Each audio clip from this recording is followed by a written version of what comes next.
Preparing for OET in 30 days or less? Yes, you can. By now, you already know when your test is and where you stand in terms of your preparation. Don't worry, even if you feel anxious, that's quite normal. How much do I need to score? Will I be accepted to the country of my preference based on my individual score as well as my total score? We need to do a critical self-assessment and ascertain where we are in terms of our current status, in terms of score, and what is desired. The number of days left ahead also needs to be accounted for. Therefore, the two main aspects would be time and self-assessment. I would call this as gap analysis. If I am already confident about my English language skills, I need to be only worried about my preparation, the tips, tricks, and strategy I would adopt for listening, reading, writing, and speaking. Taking a mock test would give me a feel of where I stand now. And trust me, you have a lot of them available online. Let me know if you are not able to spot one for yourself. After taking up a mock test, I would get to know my weak points and focus on areas to convert them into opportunities. If I'm targeting a score of 350, that's not bad at all. I would break it down like this. Score 400 in listening, score around say 300 to 350 for reading. Writing, I think I would score 300 to 350, and for speaking I could score between 350 to 380. On the upper side, I could score around 370. On the lower side, 340. That's still 10 points short of my target. Mock tests would help me do a critical self-assessment and look at areas where I need to focus on and maximize where my strength lies. If there are specific sub-tests that I have an issue with, say, for example, listening has 3 sub-tests. Part A, we need to pick up specific information, phrases from a conversation, and because you're a healthcare professional, then medical jargons would not be new to you.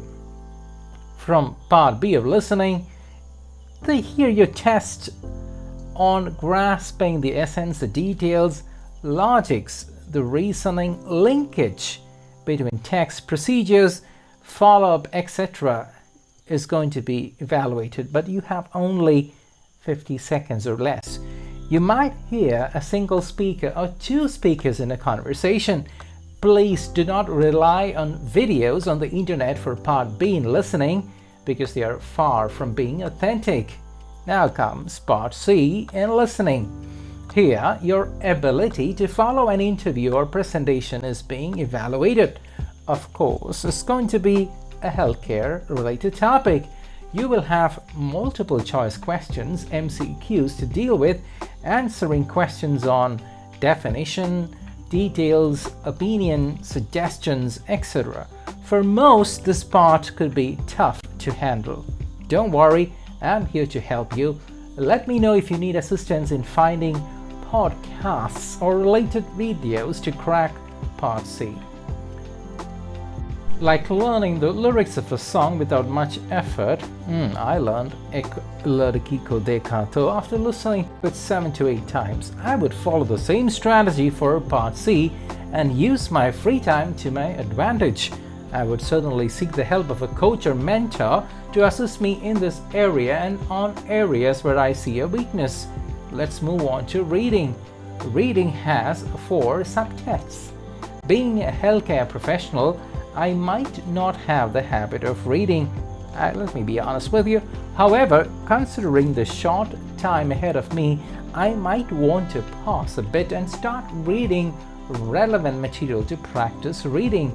Reading Part A. Here, you will resort to ACE reading or quick reading or diagonal reading, sometimes called as skimming, to find relevant text matching the subtests A, B, C, or D, as we also need to use the letters as answers in the first part of the reading test.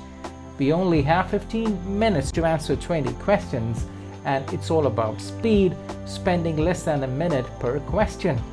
Scattered or all over the page reading is what I would practice to get a hang of highlighted words, headings, subheadings, statistical or quantitative data, and jargons related to the main topic, as well as nouns and verbs. Need assistance here? Let me know. Reading part B is easy to handle, but here you would deal with words or phrases on clinical practices, medical procedures, or activities, mostly with a verb that's indicative of the answer. Here we need to read a bit more into the text, unlike the quick scanning done in part A of reading. Next comes reading part C.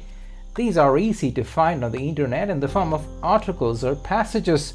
They are less technical when compared to part A and part B. Let me remind you that given the short time of 30 days or less, I will take it for granted that you have a decent vocabulary by your side, and the only need now is to focus on your speed, transforming weak areas into strengths.